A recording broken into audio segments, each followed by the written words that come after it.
Perfect. So if you guys haven't already, please fill out the QR code on screen here. Yeah. We'll give it a few minutes for that. And as always, these slides are on Brightspace. You can follow along there if you want to. I'm gonna close this. Okay, I think everyone got it, so we'll just move on here. Today is lesson 6 for Software Society, the intermediate track, which is going to be intermediate JavaScript. One clarification, the old slides had a different title for this week. That was simply because the actual name would not fit in the PowerPoint, so we made it shorter for this one. But it'll be the same material we had scheduled, since the start here. So as a review, we are on week 4. We only have one more lesson left next week. That'll take us to right around spring break, actually, I think, if I remember correctly. So we will not be meeting for those 2 weeks. I think it's the 12th and the 19th, I want to say, or something like that. And then we'll have our 2 project days after spring break, and those will be to work on the project. So we'll talk about a bit more about that next week. And then you'll have probably around 5 weeks to work on it. So plenty of time to implement everything we want to have you guys implement to show you guys know React. Help available on every slide deck we have. Obviously, recordings are up typically Monday mornings. I upload them on Sunday nights, but they're typically announced on Monday mornings. If you want to kind of sneak ahead, you guys could. And then review hours Wednesdays from 6 to 7 are on Zoom, linked in both Slack and on Brightspace. And then once again, yeah, these slides and our code is always linked on Brightspace. So please follow along with that if you want to, follow along with that, and join our Slack if you have not done so already. And then finally, VS Code and demo code on GitHub. And I wish I already have NPM installed. So first part is going to be review. So as a quick review of the last couple of weeks we've talked about, the first thing we talked about was JSX, right? JSX really was, how do we just write HTML within JavaScript? And it allows us to create very customizable, very reusable HTML tags. And they are the foundation of React and pretty much all modern frameworks. And the best part about it is it can be styled and used just like any normal HTML tag.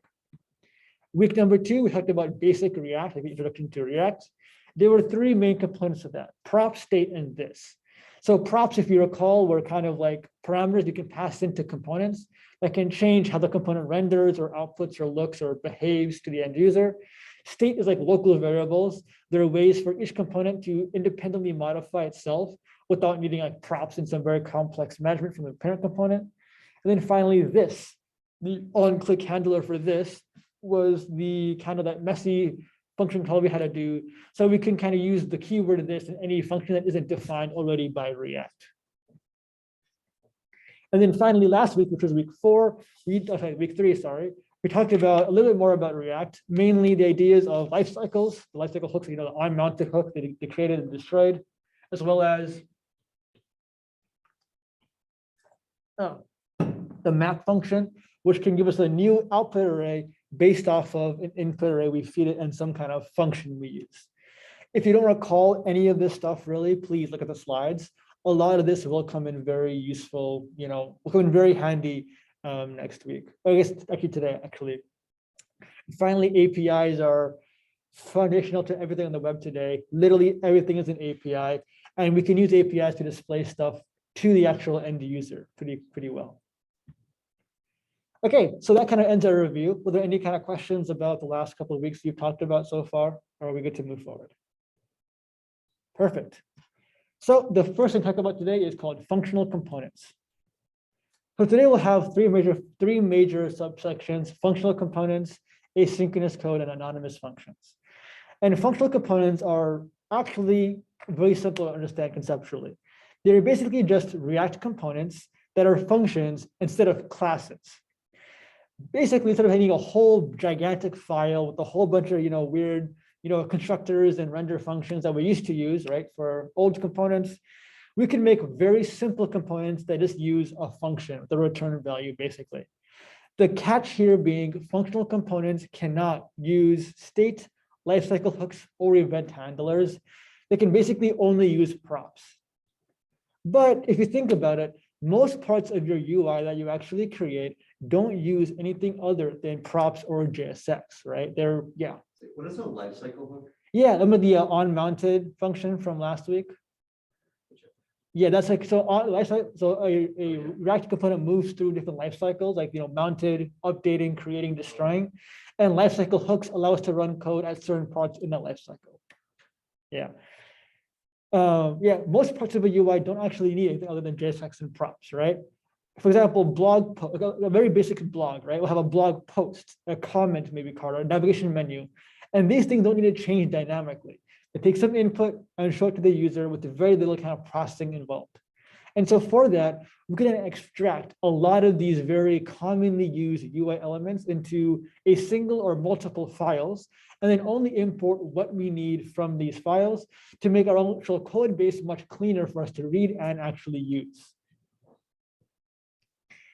Making a functional component could not actually be any easier. You literally just type the function name, and then return some JSX. And if you use the function name as the tag name, React will automatically call the function, which will return some JSX, which React will render for you. So you can see a very basic example of how you would write a functional component right there. If you can kind of see, it looks very similar to like a basic JSX expression from week 3, and some of the basic class stuff we did in week number 2. So, or week 1, my bad. And so you can really kind of see that these are kind of ways to kind of extend what we talked about into a much more abstract manner. So with that, we'll kind of jump into our first demo, which is going to be kind of showing off the ways to use functional components. So we have 3 functional components here. If demo 1 simple, demo 1 props, and demo 1 code.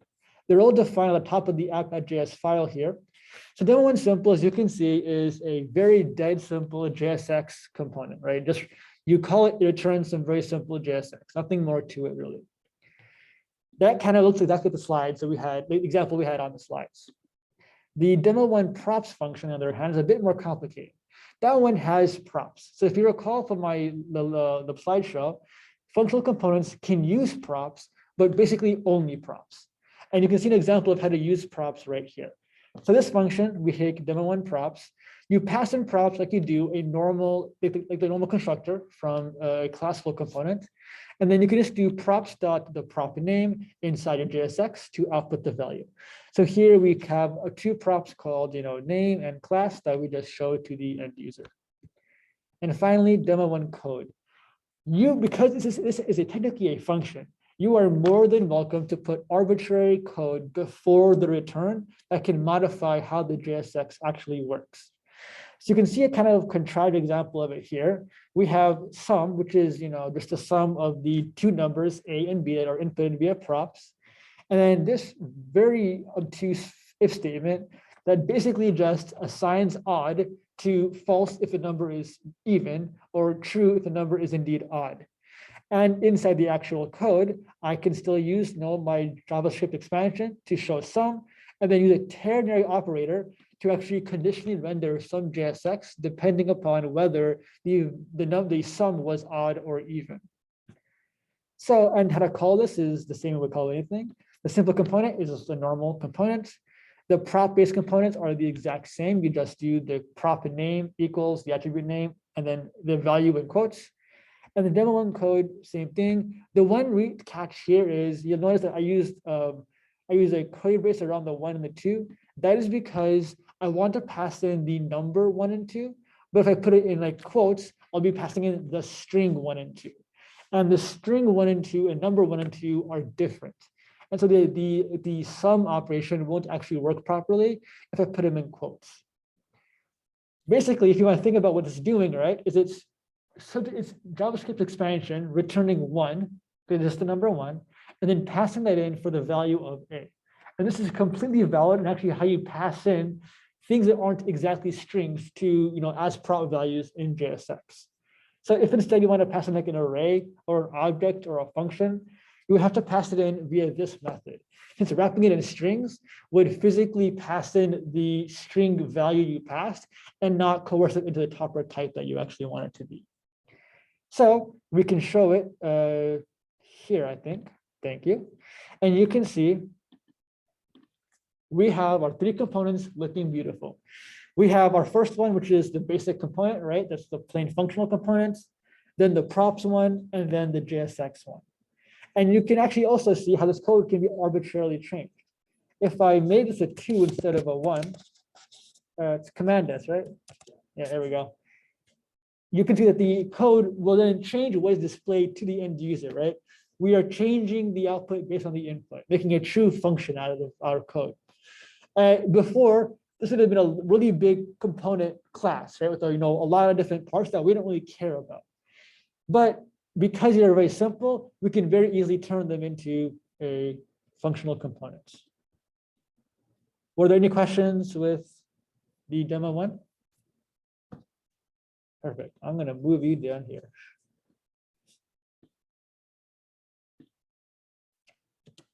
All right. Now it's time for a brief aside into the beautiful world of JavaScript exporting and importing.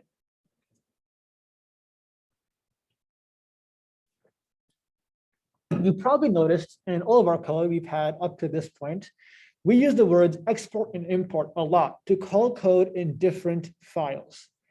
What we were actually doing is creating what's called an ES6 module or a JavaScript module.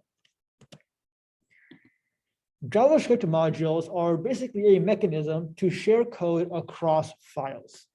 Modules can import and export any code they want, like variables, functions, arrays, objects, classes, normal values, and they can import whatever they want from that list. However, unlike many other languages, specifically like Python is a big one that people are familiar with, module exports are explicitly defined, meaning everything in the file is assumed private unless you explicitly export it at the bottom. This is very different from Python, where everything is can be publicly exported or imported without any kind of private variables allowed, particularly easy. So there are basically two kinds of JavaScript exports: named exports and default exports. These look very similar and behave very similar, but actually are quite different and have very different use cases. Named exports can be however many you want, between 0 and infinity, really, honestly. On the other hand, a default export, there can only be one default export per file. Obviously, you can have 0 still, but there has to be a maximum of 1. And how they look is a little bit different. But really, the bottom line between these two are named exports must be imported with the exact same name they were exported with, but default imports can be imported with really any name you want. It does not matter what the actual export was called. A better example of this, I guess, would be kind of in a backwards fashion is, again, Python. When you import something from Python, you have to give it the exact name, right? So import something from the file, right? That imports that specific thing. But you can also do, import something from blank, the file, as a different name. And that'll kind of rename the export. In that kind of fashion, JavaScript works the opposite way, where the default import something from file is actually a default export, whereas the import from file import something is actually more of a named export. So in code, you will probably see it look like this. The right side is going to be the default export, as the export default kind of gives away there. And the left side will be the named exports. And then the dash line is two different files, top and bottom. So on the named export, which is the left side of the screen here, you can see that we have 3 lines, right? Constant variable equals 10. We then export an object where one of the values in the object is variable. Then on the next, in some other file somewhere else in our code base, we then import, and again, wrapping it in the curly braces, the word variable from some file name. Watch that we have to make sure that the variable name or the import name matches the export name. If we were to say import something else from the file name, our code would give us an error, since something else is not defined as an export of the module. On the right side, however, with the default export, we can see that we export it as export default variable. However, on the import, we change the name to import something from some file. That is because a JavaScript default export, again, is nameless, meaning it does not matter what you import it as long as you import it without the curly braces. Does that make sense? Cool. So let's briefly show off how to use the exports in demo number 2. So let's first comment out this and uncomment this and look at here. So here's a demo 2, very basic file. I have a function, a functional component. I have a list. I have an object, and I have some export statements. So I export the demo2 default function as a default export, meaning I should be able to, in the code, import it with any name I choose. And then I name export 2 things, the array and the object. And so we know that means I have to import them with the exact same name I exported them with. So if we go over to the app.js here, and we can see on the top when I import demo2 from demo2, and then those two, the named array and named object from the file as well. But if you recall, I exported the functional component as demo2 underscore default, but I have changed the name in this file to demo2. That's totally okay, right? And actually probably useful since demo2 underscore default is kind of unwieldy, but demo2 makes more sense in my code here. And then you can see it still looks just like normal. And if we go to a web browser and look at it here, looks just fine like that, right? The function exports, the array exports, and the object also exports. Is it done with that? Does that make sense to everybody? Perfect. How about anyone online? Any questions there?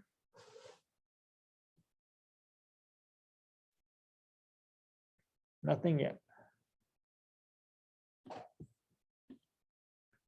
All right.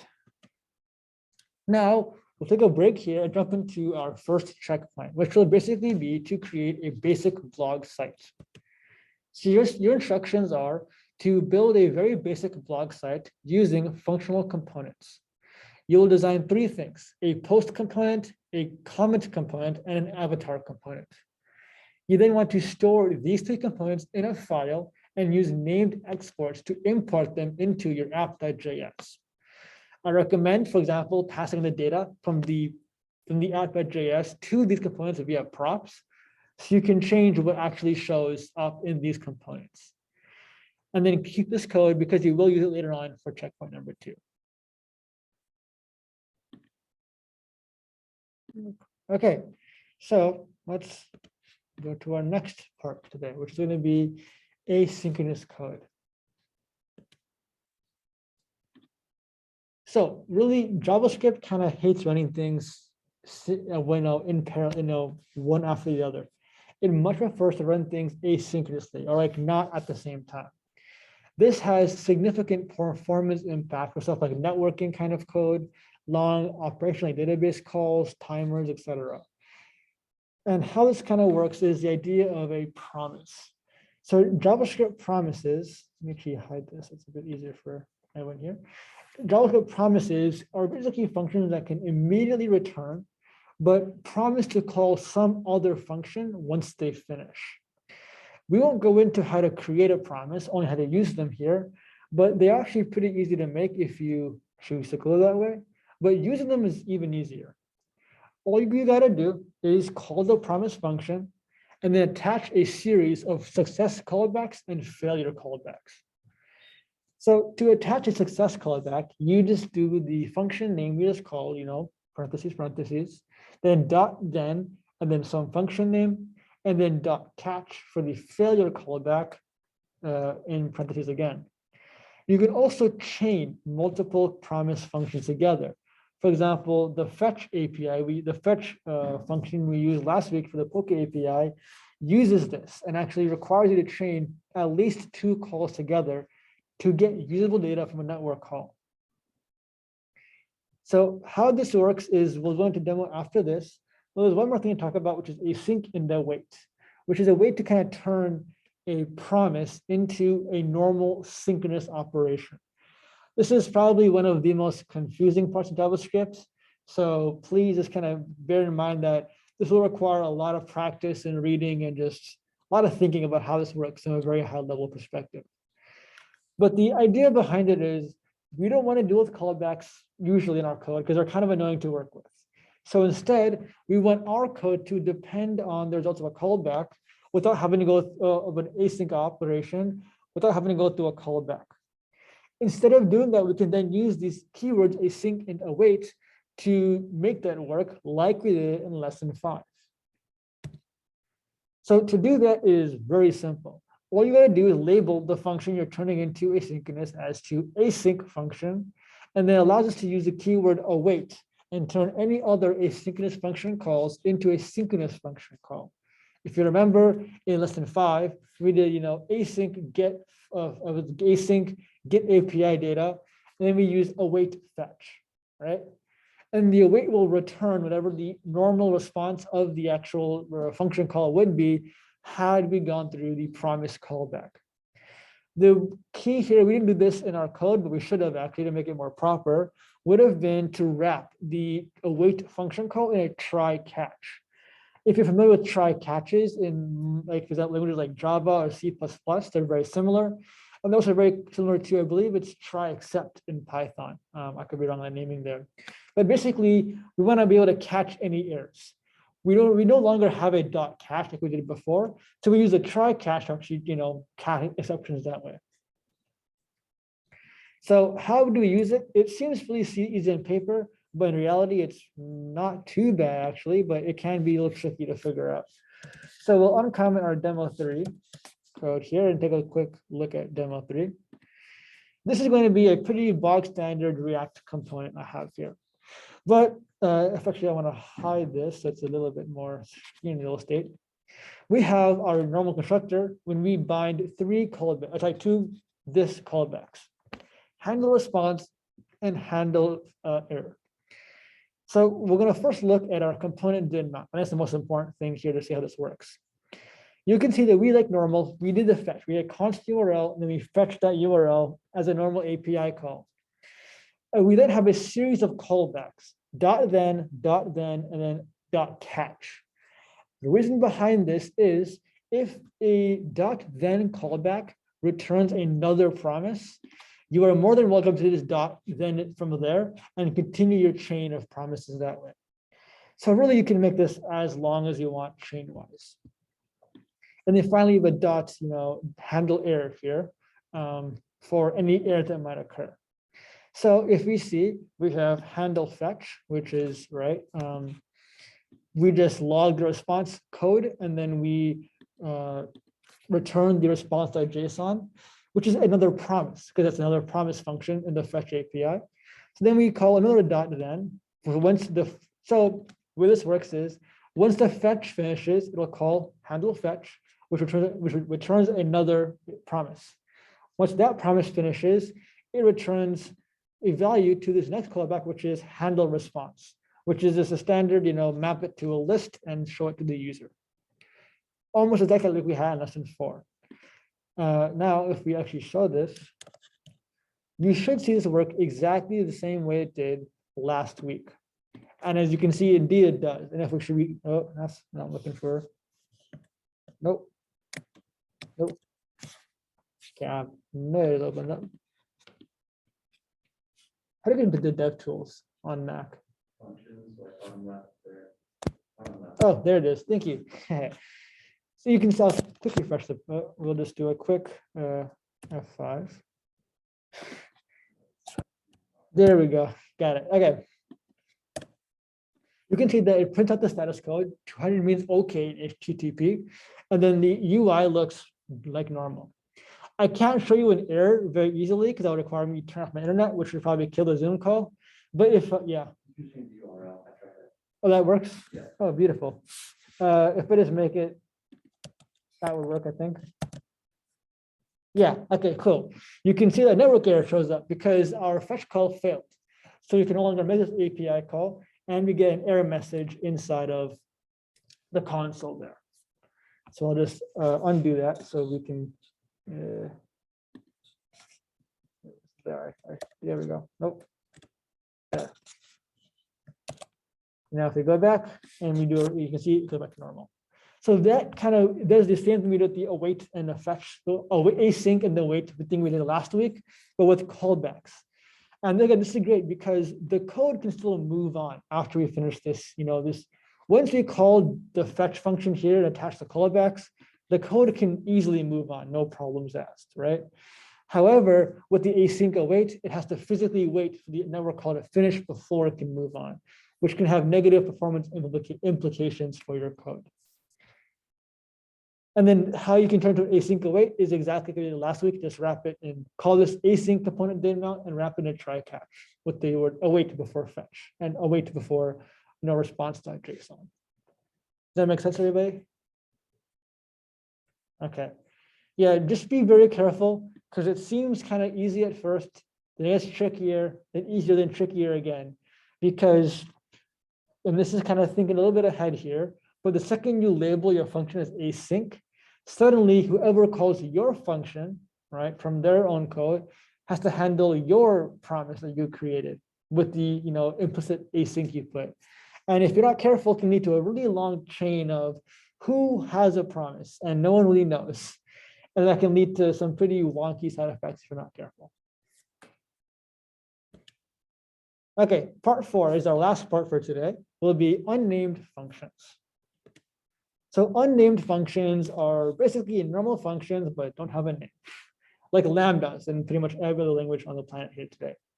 They're very useful for callback functions. And why is that? Well, because callback functions inherently only exist for a limited scope, right? The scope of the actual then callback, usually or dot catch callback. So why bother making a whole name and a whole function when you can just make it anonymous and temporary?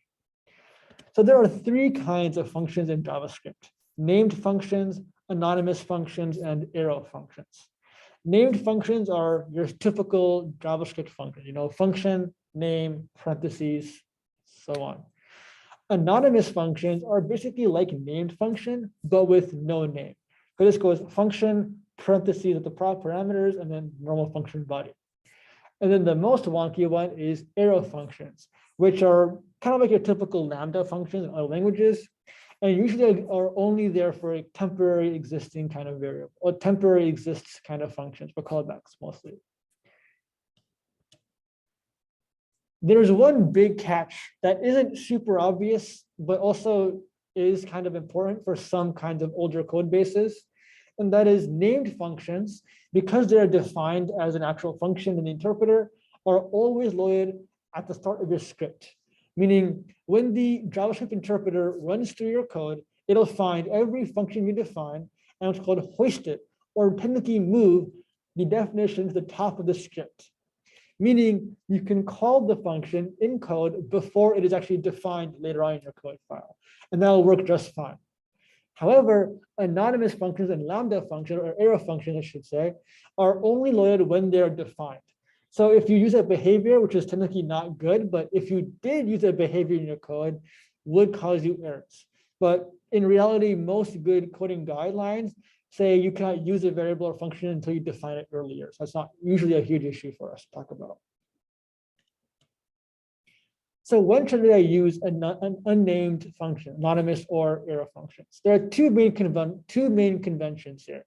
Anonymous functions tend to be typically used in object properties, whereas arrow functions are typically used for callback functions.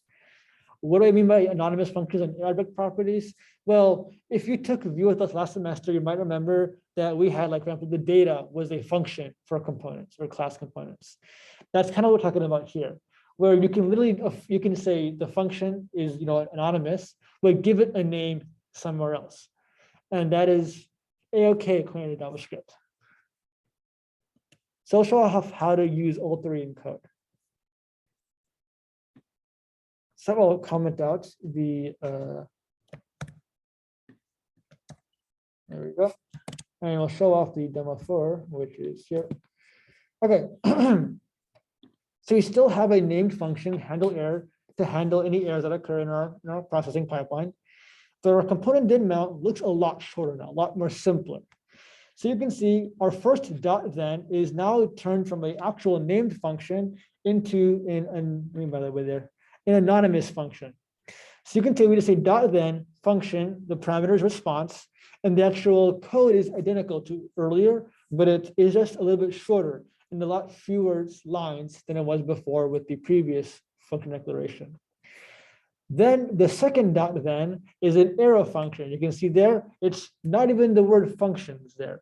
It is the parameter list, an arrow symbol, and then the opening of the function curly braces. And then again, the exact same code as demo 3, but without the actual function callback mess that we had before.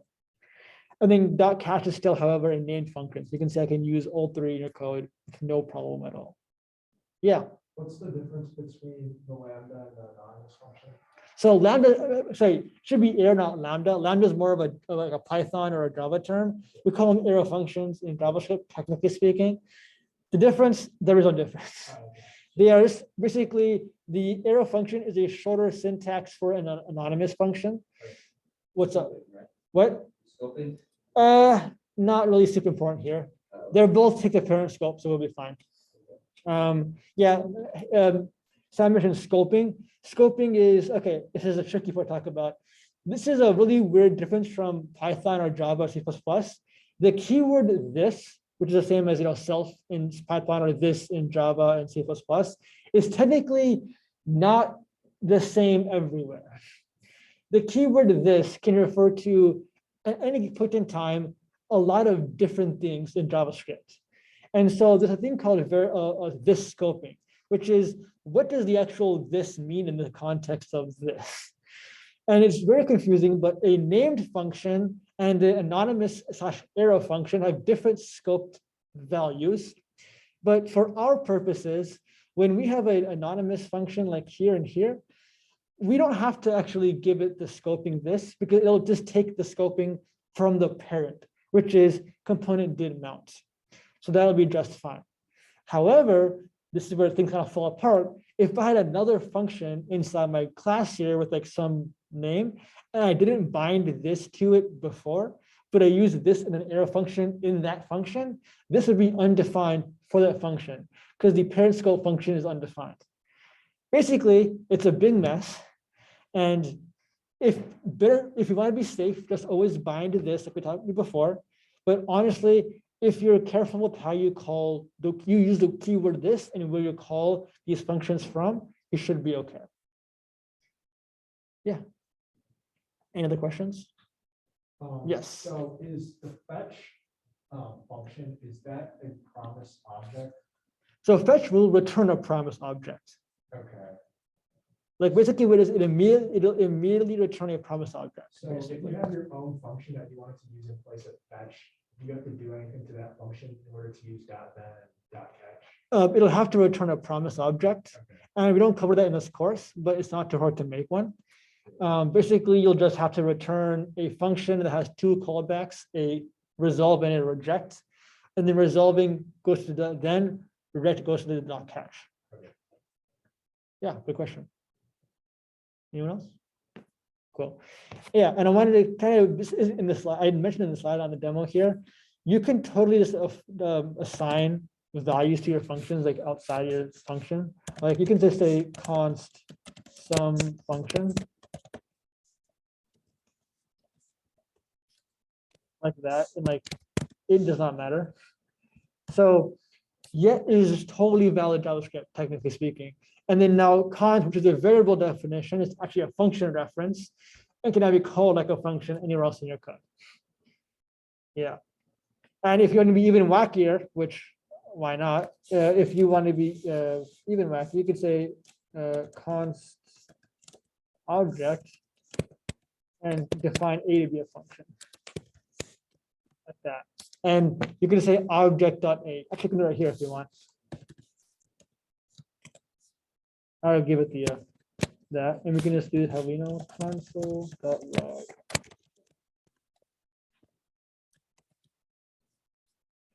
And now if we look at our, we can see the test shows up right there. If we refresh the page here. Yep, right there. So yeah, anonymous functions are very cool, but also a little bit kind of annoying to work with because they pretend to be a normal variable, but actually aren't in reality. Cool. let's move on to checkpoint number 2. So we'll come back to this in a second.